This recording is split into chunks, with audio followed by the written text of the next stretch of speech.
Viktor Frankl. Anybody ever read this book, Man's Search for Meaning? It's an old book. Came out a long time ago. And Viktor Frankl, he's passed away, but he was a Jew who was, during World War II, was in a concentration camp. And he had been a psychiatrist prior to that. He was wealthy, had a lot of money, great house, great job, and because he was a Jew, and because he was living in Germany, he ended up in a concentration camp, everything taken away from him, all his family members, and found himself completely alone in this concentration camp with all kinds of hardships. And he was a survivor. And when he got out, he resumed his practice again. But he said, I just couldn't go back to all those Freudian things that I used to do as a psychiatrist. And so he developed a different kind of therapy that he called logotherapy, which is meaning therapy. And he said, what I found is that people just I've got these patients who are sick, and the real problem is they've lost a sense of meaning, a sense of purpose, a sense of direction. They're just lost. And he said, what I realized, I had to help him get meaning. So the first half of his book, the book is divided into two halves. The first half of the book is experiences from the concentration camp, the horrible situations that happened. And part of it, he said, you know, he was in a situation where there was just no hope, no despair. We all thought we were going to die.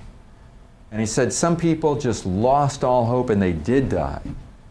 They died from despair. Well, obviously from all the physical things as well. And then there were other people that had that hope.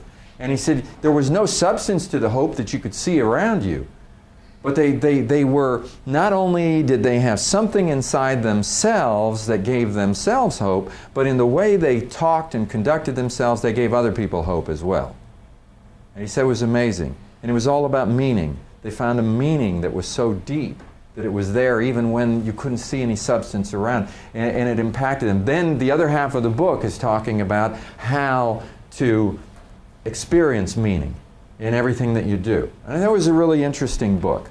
A few things that he said. He said that we live in what he calls an existential vacuum.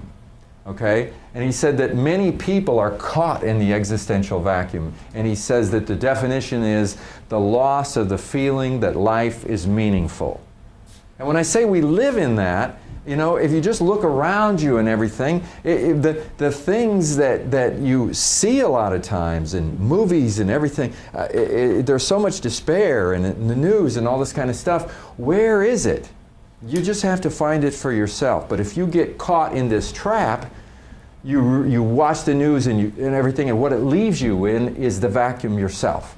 And you start getting this negative attitude about everything, and then nothing makes any sense, and nothing's important, and why continue? Why work hard? Why try?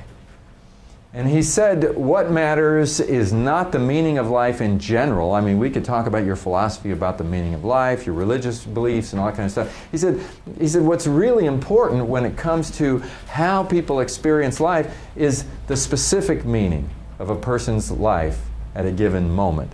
Some people just have that sense. My life is meaningful. My life has value.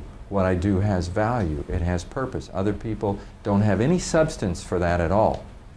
And so then when hard times come or difficult situations or whatever, they just don't have any foundation. And it becomes very difficult for them. A lot of people, as they get later in life, if they've lived through the existential vacuum through their life, because of all the activities and everything going on, they don't really notice it. And then things start to change. Their health goes south on them. Things start to happen, the kids move out, and they're left with the vacuum itself, realizing I live a vacuous existence, a vacuous life, and very little meaning. It's unfortunate. So here's what he said about it. He said, okay, so here's this thing called self-actualization, whatever it is. He says you can strive for self-actualization. You can say, well, that's what I want. That's what I'm going to go for. He says if you strive for it, you're going to miss it. He says you achieve self-actualization just by experiencing value in your everyday life. If you can learn how all the things happening around you, the relationships, the things that are happening, see the value, recognize the value, appreciate the value, experience the value, create the value. When you do that, it makes the difference. He said to the extent to which man commits himself to the fulfillment of life's meaning, to this extent he also actualizes himself.